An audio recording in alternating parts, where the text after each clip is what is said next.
இட்லி மீந்துறவே சரி உப்புமா எதுக்கு பண்ணுறது, இட்லி ஃப்ரை பண்ணலான்னு இட்லியை எடுத்து வச்சுக்கிட்டேன். அதுக்காக ஒரு 8 இட்லி இருந்தது. அதுக்கு ஒரு 5 தக்காளி மீடியம் சைஸில் மிக்சியில் போட்டு நல்லா அரைச்சி வச்சுக்கிட்டு, அதுக்கப்புறம் வெங்காயம் கொஞ்சம் பெருசாக டைஸ் பண்ணி வச்சுக்கிட்டது, அதே மாதிரி கேப்சிகம்மையும் கொஞ்சம் பெருசாக அரிஞ்சு வச்சுக்கிட்டு, கொஞ்சம் ஸ்ப்ரிங் ஆனியன் வீட்லேயே முளைச்சிருந்தது, அதையும் எடுத்து கட் பண்ணி வச்சுக்கிட்டு, இப்போது இட்லியை பொடியாக கட் பண்ணி எண்ணெய் நல்லா காஞ்சதுக்கப்புறம் இட்லியை போட்டு ஃப்ரை பண்ணுங்கள். அப்போ தான் எண்ணெய் குடிக்காது, நல்லா ரோஸ்ட்டும் ஆகி வரும். இப்போ ஓரளவுக்கு கிறிஸ்பியான உடனே அதை எடுத்துடலாம். இல்லை இன்னும் டார்க்காக கொஞ்சம் ப்ரௌன் ஆகணுன்னாலும் விட்டு எடுக்கலாம்.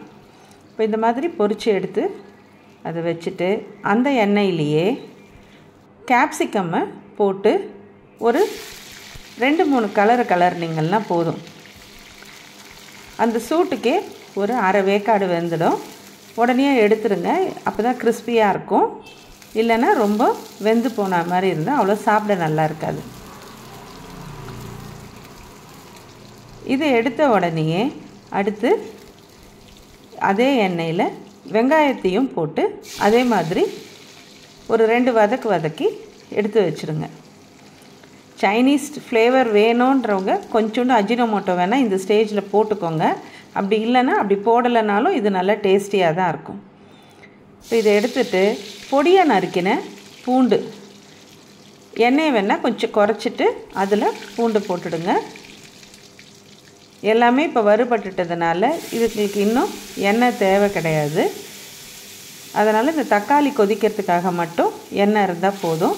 இந்த தக்காளியை ஊற்றி தேவையான அளவு மிளகாய்த்தூள் அதில் சேர்த்துருங்க, கொஞ்சம் உப்பும் போட்டுருங்க.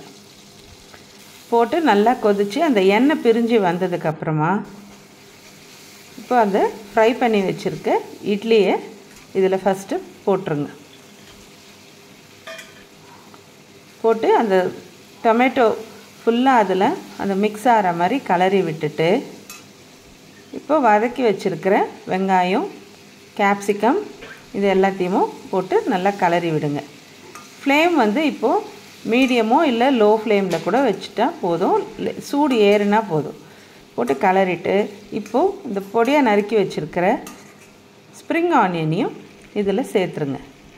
சேர்த்துட்டு ஒரு 2-3 நிமிஷம் நல்லா சூடு ஏறட்டோன்னு விட்டு எடுத்திங்கன்னா உங்களுக்கு நல்ல சுவையான ஃப்ரைட் இட்லி வீட்டு ஸ்டைலில் ரெடி.